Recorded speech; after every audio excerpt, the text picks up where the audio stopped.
Semuanya bermula ketika rangkaian bencana alam terjadi hampir tanpa jeda. Badai besar, tornado, banjir, hingga kekeringan melanda berbagai wilayah dan meninggalkan kehancuran di mana-mana. Padahal, para ilmuwan sudah berulang kali memperingatkan manusia tentang dampak perubahan iklim, namun peringatan itu tidak pernah benar-benar didengar. Hingga akhirnya, setelah bencana demi bencana terjadi, beberapa kota benar-benar menghilang dari peta. Untuk mencari solusi, para pemimpin dunia berkumpul dalam sebuah pertemuan besar yang dipimpin oleh Amerika Serikat. Dalam pertemuan tersebut, mereka menemukan sebuah cara ekstrim untuk menetralkan bencana alam, yaitu dengan membangun jaringan ribuan satelit di orbit bumi.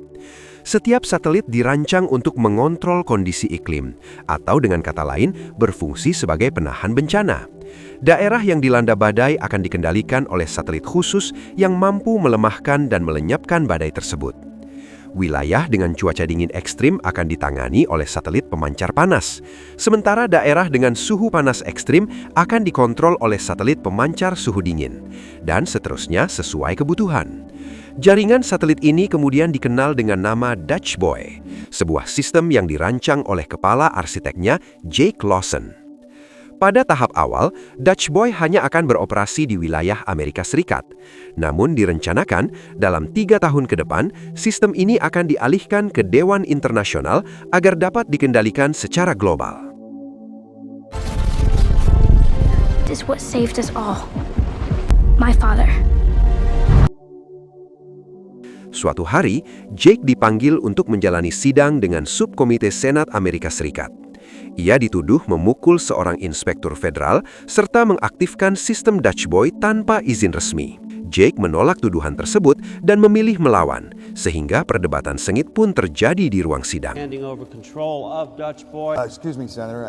I don't want to slam the guy that led the team that built this up there. He looked a little like you. Di saat yang sama, adik Jake yang bernama Max mencoba menghentikan kakaknya dengan mengirim pesan singkat. Namun Jake sama sekali tidak menghiraukannya. Ia kemudian menyampaikan pembelaan bahwa dirinya memukul inspektor tersebut karena petugas itu terus menyentuh bagian inti mesin Dutch Boy, bagian yang sangat berbahaya dan dapat membunuh siapapun jika sistemnya aktif. Sayangnya, Senat tidak peduli dengan penjelasan itu. Mereka memutuskan akan mengirim tim pengawas baru ke stasiun, sementara Jake dan seluruh timnya harus diberhentikan dari proyek tersebut. Sending up new support staff. Didn't do anything wrong. Excuse me, I'm not. Single one of those people looks. Excuse me? And Is your adjourned. cronies and your Is adjourned. Thank you. Setelah sidang berakhir, Jake menemui Max yang ternyata bekerja langsung di bawah Menteri Luar Negeri Amerika Serikat. Tak hanya itu, Max juga telah dipilih untuk memimpin Dutch Boy sebagai pengganti Jake. Max menyetujui keputusan Senat untuk memecat kakaknya karena menurutnya itu adalah solusi terbaik demi keberlangsungan proyek. Keputusan itu menjadi pukulan berat bagi Jake. Ia tidak hanya kehilangan proyek yang dibangunnya sendiri, tetapi juga merasa dikhianati oleh adiknya. Sejak saat itu, Jake memilih menutup diri dan memutuskan tidak lagi berbicara dengan Max. 3 tahun kemudian, sebuah tim Perserikatan Bangsa-Bangsa yang ditempatkan di Afghanistan mulai merasakan adanya kejanggalan pada mesin pemindai satelit di wilayah tersebut. Militer pun segera melakukan pemeriksaan ke desa terdekat. Namun setibanya di sana, mereka dibuat terkejut. Seluruh desa telah tertutup es tebal, membekukan semua penduduk di dalamnya.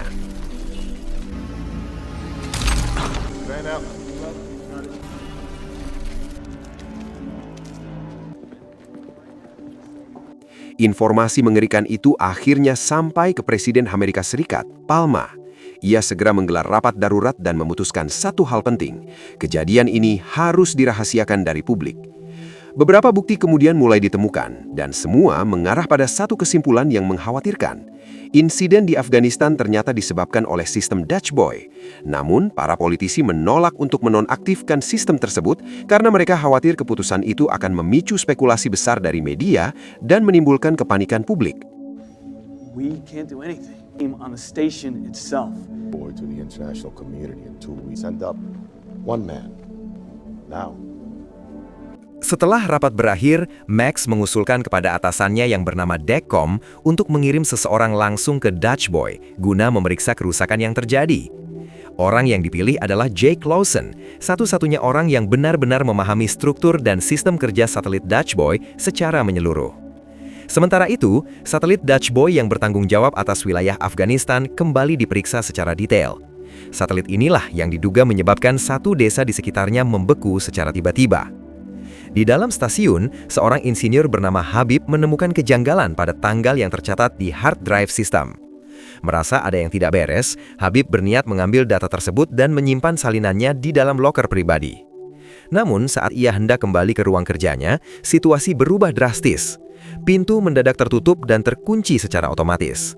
Tak lama kemudian, jendela di sekitarnya pecah, menyebabkan tekanan udara hilang seketika.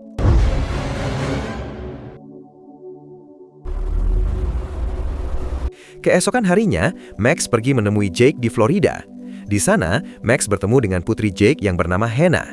Ketika Jake muncul, suasana langsung memanas. Ia menyindir Max dan memintanya untuk pergi. Namun Max tetap bertahan dan menjelaskan bahwa telah terjadi kegagalan serius pada sistem airlock satelit Afghanistan. Ia datang dengan satu tujuan, mengajak Jake kembali bergabung untuk memperbaiki Dutch Boy. Jake langsung menolak tawaran tersebut.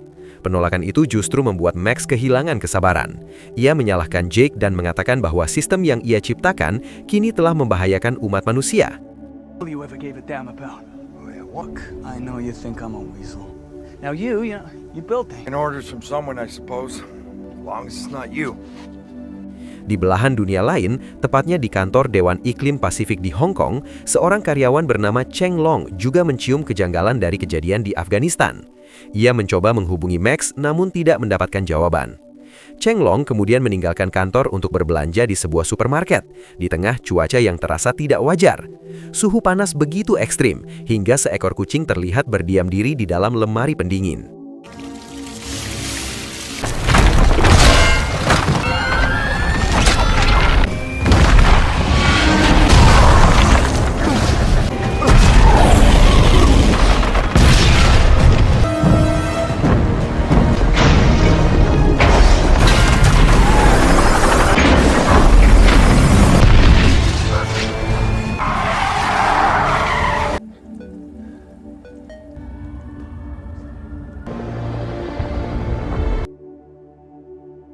Setelah mempertimbangkan semuanya dengan matang, Jake Lawson akhirnya memutuskan untuk kembali bergabung dengan proyek Dutch Boy. Keputusan itu tidak mudah, terutama bagi putrinya, Hannah, yang menangis karena takut ayahnya akan gagal dan tidak pernah kembali. Jake menenangkan Hannah dan berjanji bahwa apapun yang terjadi, ia akan pulang. Tak lama kemudian, Hannah dijemput sebuah mobil yang akan membawanya ke bandara. Dari sana, ia terbang menuju Athena untuk tinggal bersama ibunya. Setelah itu, Jake berangkat menuju pangkalan pesawat ulang-alik. Ia menaiki satu-satunya pesawat yang akan membawanya ke stasiun satelit Dutch Boy di orbit.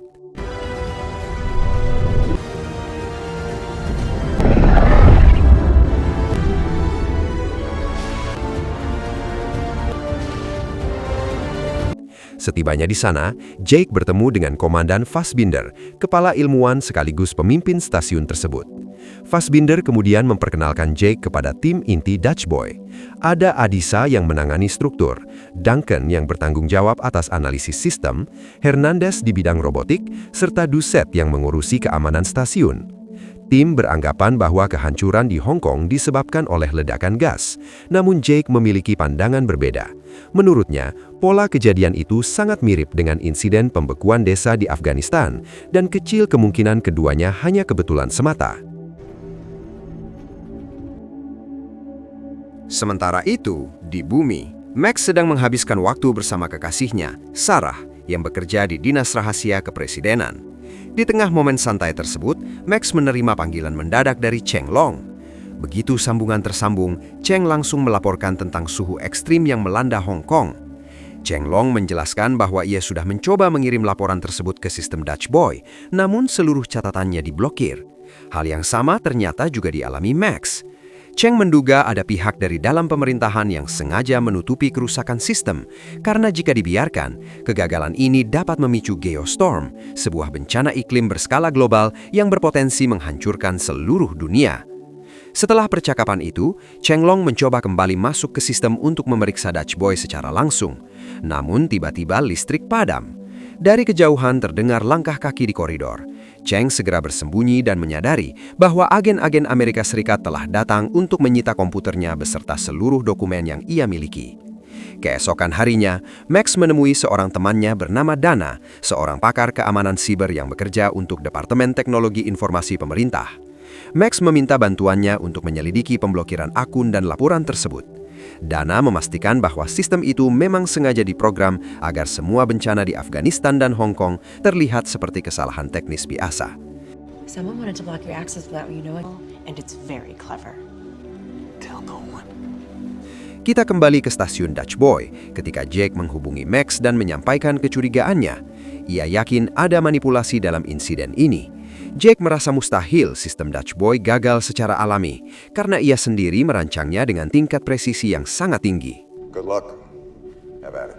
Max akhirnya memberi izin kepada Jake untuk mengambil alih satelit Hong Kong. Namun, keputusan itu justru memicu perdebatan. Jake merasa ia tidak membutuhkan persetujuan dari adiknya sendiri karena sebagai perancang utama Dutch Boy, ia yakin memiliki wewenang penuh atas sistem tersebut. Setelah perdebatan itu, komunikasi mereka terputus. I was gonna have to be responsible for you. Tak lama kemudian, satelit Hong Kong ditarik ke stasiun untuk diperiksa lebih lanjut. Namun, saat proses pembongkaran dimulai, salah satu lengan robot tiba-tiba bergerak tak terkendali, seolah ada pihak lain yang mengambil alih sistemnya. Akibatnya, satelit tersebut menghantam dinding stasiun dan mengalami kerusakan parah. Insiden ini juga memutus sambungan listrik dan menghanguskan seluruh data inti di dalam satelit Hong Kong. Jake pun menyampaikan kepada tim bahwa mereka kini kehilangan bukti utama yang bisa dianalisis. Namun, Doucette kemudian menunjukkan rekaman kecelakaan yang menewaskan Habib. Dari rekaman itu, mereka melihat bahwa salah satu panel satelit meledak dan pecahannya tersangkut di menara komunikasi stasiun. Mau tak mau, Jake dan Fassbinder harus keluar stasiun untuk mengambil panel tersebut secara langsung. There's the panel. Wait, hold up. This can be moved easily. Back now, kids. Come back. Setelah berhasil mengambilnya, situasi mendadak memburuk. Setelan astronot Jake tiba-tiba melepaskan udara dengan tekanan tinggi, membuatnya kehilangan kendali dan terpental hingga menghantam badan stasiun. Beruntung, sebelum terseret lebih jauh ke ruang hampa, Jake berhasil berpegangan pada struktur stasiun. Beberapa saat kemudian, Fassbinder membawa Jake kembali masuk ke dalam.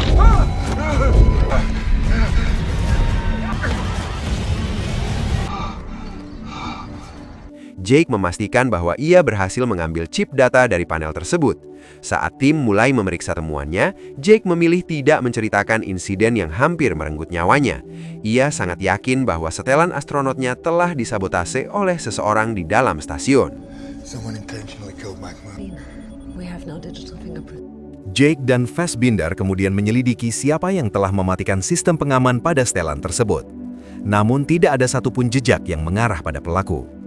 Jake lalu mencoba menelusuri riwayat akses log masuk sistem, tetapi seluruh akses penting ternyata telah dikunci. Track and archive everything. The virtual conference room. Sementara itu di bumi, Cheng Long tiba di Washington DC untuk menemui Max dan Sarah di sebuah kafe.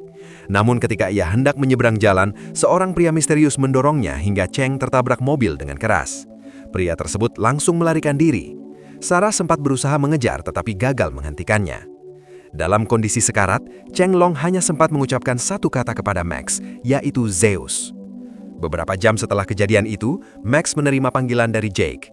Jake meminta maaf atas pertengkaran mereka sebelumnya. Ia juga menceritakan sebuah kenangan lama tentang hari ketika mereka pergi memancing bersama ayah mereka. Mendengar cerita itu, Max langsung merasa ada yang janggal. Ia tidak pernah mengingat peristiwa tersebut. Max segera menemui Dana dan memperlihatkan rekaman percakapan dengan Jake. Ia menyadari bahwa Jake sedang menyampaikan pesan rahasia melalui kode lama yang biasa mereka gunakan saat kecil, karena mereka sedang diawasi. Dari kode tersebut, Dana menyimpulkan bahwa bukti sabotase berada di tingkat pemerintahan tertinggi dan mereka tidak boleh mempercayai siapapun. Max lalu meminta Dana untuk menyelidiki sebuah proyek bernama Zeus. Tak membutuhkan waktu lama, Dana menemukan sebuah berkas dengan enkripsi ganda yang terhubung langsung ke jaringan keamanan Gedung Putih. Untuk membobol sistem tersebut, mereka membutuhkan kredensial tingkat tinggi.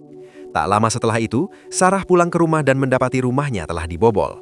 Ia bersiap menggunakan senjatanya, namun orang yang ditemuinya justru Max dan Dana. Max kemudian meminta bantuan Sarah terkait kredensial keamanan. Know how much your job means to you. Commit a crime. Please. Tanpa membuang waktu, kita kembali ke stasiun Dutch Boy, tempat Jake dan Fassbinder memeriksa rekaman kamera keamanan. Dari rekaman tersebut, mereka melihat Habib menyembunyikan sesuatu di dalam lokernya sebelum tewas. Jake dan Fassbinder segera menuju ruang loker untuk memeriksanya. Namun, saat loker itu dibuka, isinya telah kosong. Pada saat yang sama, Doucette tiba-tiba muncul dan mengarahkan senjatanya ke arah mereka. Jake dengan tenang menjelaskan bahwa mereka sedang menyelidiki kematian Habib. Mendengar itu, Doucette menurunkan senjatanya dan mengakui bahwa ia juga merasa ada kejanggalan. Sebelum kejadian, ia sempat melihat Habib menyimpan dokumen di loker yang berada di sisi kanan. Di dalamnya, mereka menemukan salinan data dari satelit Afghanistan. Setelah diperiksa, terungkap bahwa seseorang secara diam-diam telah menyusupkan virus ke dalam sistem stasiun. Virus inilah yang menyebabkan kerusakan satelit, memicu pembekuan desa di Afghanistan, dan menimbulkan kekacauan serupa di Hong Kong. Sementara itu, di bumi, Sarah akhirnya memberikan informasi akses masuk kepada Dana. Dengan kredensial tersebut, Dana berhasil membuka berkas proyek Zeus. Di dalamnya terdapat serangkaian simulasi yang seluruhnya berakhir pada satu skenario yang sama, yaitu Geostorm. Dari sinilah mereka menyadari bahwa bencana Geostorm bukanlah kecelakaan, melainkan sebuah rencana yang sengaja diciptakan dan dikendalikan melalui jaringan satelit. Mendengar hal itu, Jake berencana menonaktifkan Dutch Boy untuk sementara waktu agar virus tersebut dapat dihentikan. Namun ada satu masalah besar. Kode untuk mematikan sistem itu hanya dimiliki oleh Presiden Palma. No, I don't think you understand. But the president did. Max dan Jake pun membagi tugas. Jake tetap berada di stasiun untuk mengamankan satelit, sementara Max berusaha mendapatkan kode pemutus Who sistem. would blame him? Max, don't do anything stupid. Let's go. Beberapa jam kemudian, Presiden Palma terlihat bersiap melakukan perjalanan ke Orlando untuk menghadiri konvensi nasional. Di momen inilah, Max mendekati Sarah dan memohon bantuannya untuk mencuri kode tersebut. It's on the space station? Come on. The codes. He's never alone. All right, then.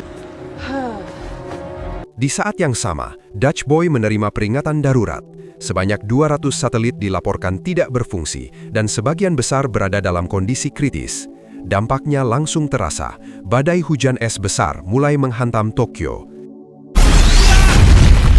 Warnings issued around the world.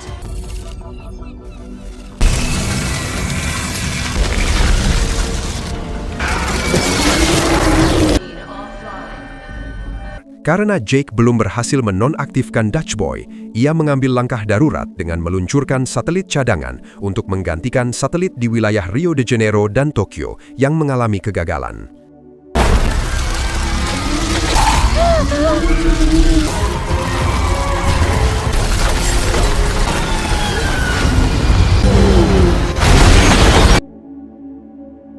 Tak lama kemudian, peringatan serupa mulai bermunculan dari berbagai kota di seluruh dunia. Geostorm dipastikan sedang terjadi. Di bumi, Max yang berada di lokasi konvensi presiden tanpa sengaja melihat laporan bencana yang telah dimulai dan diperkirakan akan segera menghantam wilayah Florida. Menyadari bahaya tersebut, Max segera menghubungi atasannya, Deccom. Ia memperingatkan bahwa Florida berada di ambang kehancuran dan meminta kode untuk menonaktifkan Dutch Boy. Namun jawaban yang ia terima justru lebih mengejutkan. Tidak ada kode cadangan yang bisa dibuat karena Presiden Palma sendiri adalah kunci sistem tersebut. Untuk menonaktifkan Dutch Boy dibutuhkan sidik jari dan pemindaian retina presiden. Sementara itu, di stasiun Dutch Boy, seluruh kru dikejutkan oleh satu fakta mengerikan. Sistem penghancuran diri stasiun tiba-tiba aktif. Dari titik inilah, Jake menyadari siapa dalang di balik semua kekacauan ini. Pelakunya adalah Doan Karn, satu-satunya orang yang berada di inti sistem analisis dan memiliki akses penuh untuk memanipulasi Dutch Boy. Okay, everybody get to the shuttles! Saat stasiun perlahan mendekati kehancuran, Jake memerintahkan seluruh kru untuk segera mengungsi. Ia sendiri memilih tetap tinggal dan menghadapi Doan Karn. Keduanya terlibat perkelahian sengit. Di tengah pertarungan itu, Duane Carne mengeluarkan senjata api dan mengarahkannya ke Jake. Duane Carne kemudian mengakui bahwa ia memang sengaja memasang virus ke dalam sistem. Ia mengaku menerima imbalan dari salah satu pejabat pemerintah yang korup. Lebih dari itu, ia juga mengungkapkan keinginannya untuk menyaksikan bumi hancur.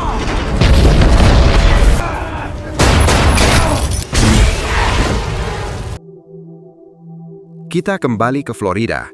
Decom membawa Max untuk menemui presiden, namun situasi itu ternyata sebuah jebakan. Terungkap bahwa Decomlah dalang utama di balik rencana ini, sementara Presiden Palma sama sekali tidak mengetahui apa yang sebenarnya terjadi. Max segera memberitahu Sarah bahwa Decom adalah pengkhianatnya. Ia juga menjelaskan bahwa badai mematikan akan segera menghantam wilayah tersebut, dan satu-satunya cara untuk menghentikannya adalah dengan membawa presiden pergi. Go now. Patient Alpha. Get back! You got a 20 on the shoe? Dalam kekacauan itu, Sarah mengawal Presiden Palma menuju mobil yang telah disiapkan Max. Keduanya kemudian melarikan diri bersama presiden. Sementara itu, di stasiun Dutch Boy, seluruh kru berhasil dievakuasi tepat sebelum Geostorm menghantam bumi sepenuhnya.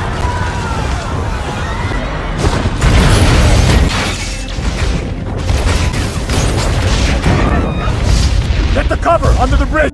Max dan Sarah membawa presiden keluar dari kota Orlando yang sedang dihantam badai petir hebat. Dalam perjalanan itu, mereka memberitahu presiden bahwa Decom mengincar jabatannya dan memanfaatkan sistem Dutch Boy sebagai senjata. Rencana Decom sebenarnya lebih kejam.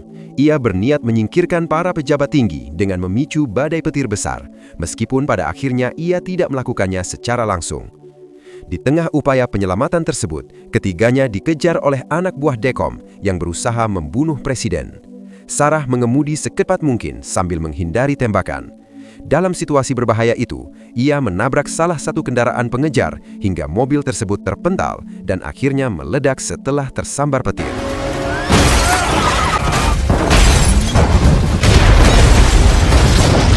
Decom yang lebih dulu keluar dari area badai segera menyiapkan peluncur roket untuk menghentikan presiden. Begitu mobil yang ia incar muncul, Decom langsung menembakkan roket tersebut. Namun rencana itu gagal. Sarah tiba-tiba muncul dari belakang dan berhasil menangkap Decom. Ternyata, sebelum serangan terjadi, mereka telah mengaktifkan sistem autopilot untuk menjebaknya. Tidak lama kemudian, polisi datang dan membawa Decom pergi.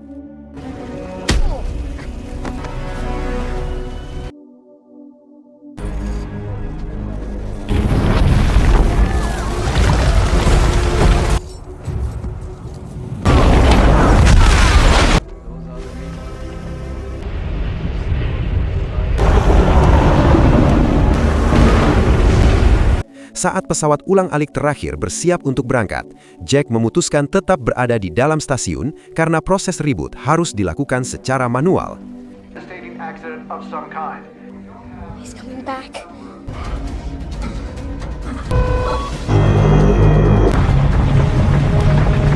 Ketika stasiun hampir hancur, Jack berlari mengenakan setelan astronot. Setelah itu, ia berusaha mencapai ruang komputer, namun pintunya tidak dapat dibuka. Pada saat kritis tersebut, Fassbender muncul kembali dan memilih membantu Jack. Ia menunjukkan jalur alternatif hingga mereka berhasil masuk ke ruang komputer dan melakukan reboot secara manual. Fassbender menghapus seluruh virus, sementara Jack mematikan satelit yang tersisa. Upaya itu akhirnya berhasil menghentikan Geostorm.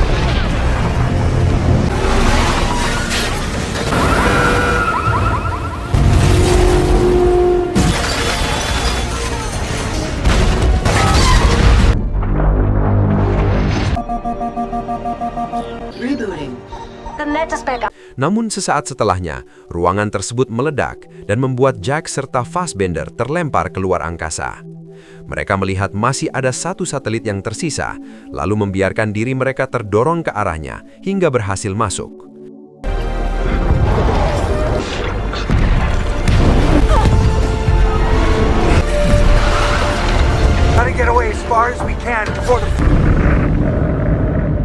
Beberapa detik kemudian, stasiun luar angkasa hancur total dan NASA kehilangan kontak dengan mereka.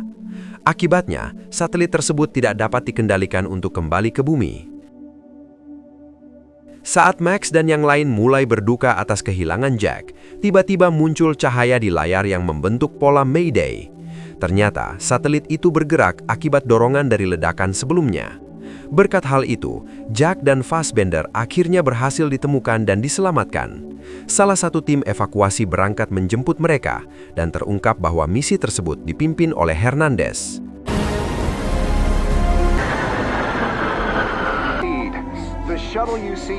Di bumi, Max akhirnya kembali bertemu dengan Jack. 6 bulan kemudian, Jack, Max, dan Hannah menghabiskan waktu bersama dengan memancing. Jack mengatakan bahwa ia akan kembali ke luar angkasa dalam waktu seminggu untuk membangun stasiun baru. Ia juga berjanji akan kembali dan tetap meluangkan waktu untuk keluarganya. Dan film pun selesai. Semoga dapat diambil pelajarannya, dan sampai jumpa di alur cerita seru selanjutnya.